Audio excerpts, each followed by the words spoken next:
জামিন হাইকোর্ট দিয়েছিল। হাইকোর্ট শুধু রুল এবং বেলই দেয় নাই, একদম ডিটেল কেন বেল দিয়েছে রিজনিং সহ দিয়েছিল। পরবর্তীতে লার্নেড চেম্বার জাজ এটাকে স্টে করে লার্নেড চেম্বার জাজ আমরা এপিয়ার করতে পারিনি, কারণ আমাদের কাছে তখন পাওয়ার ছিল না। সঙ্গত কারণেই 6 তারিখে হাইকোর্ট অর্ডার দেয়, 10 তারিখেই আমাদের লার্নেড চেম্বার জাজ এটাকে স্টে করে। যাই হোক, আমরা স্টে ব্যাগেটিং দরখাস্ত দিয়েছিলাম। আমরা ডিটেলস বলেছি যে এটা হাইকোর্ট ফুল রিজনিং বেল দিয়েছে, যে হাইকোর্টের বেলটা যাতে থাকে এই জন্য আমরা প্রপার সাবমিশন রেখেছি। আমার সাথে আমার লার্নেড কাছে ছিল। তো হাইকোর্ট অ্যাপিলেট ডিভিশন বলেছে যে 164 আছে কিনা।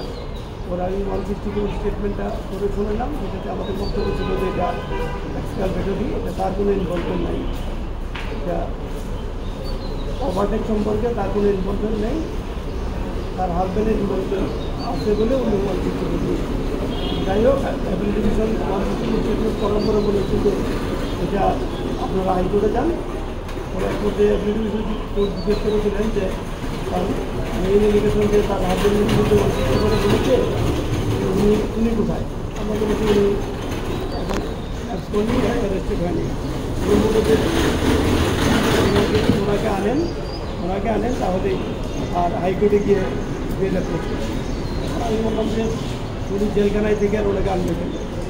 এবং কোর্ট বলেছে যে আপনারা উদ্যোগ নেন, নিয়ে ওনাকে রাজ্যবদ্ধ করেন আর হাইকোর্টে গিয়ে রুল হিয়ারিং করেন। আর মায়ের জামিন থেকে হলো, এরপরে কী হলো? এরপরে হাইকোর্টের চেম্বার জাজ, লার্নেড চেম্বার জাজের যে স্টে অর্ডার ছিল সেটাকে কন্টিনিউ করেছে, সেই কন্টিনিউ হয়েছে এবং আমাদের বলেছে যে হাইকোর্টে গিয়ে রুল হিয়ারিং করতে।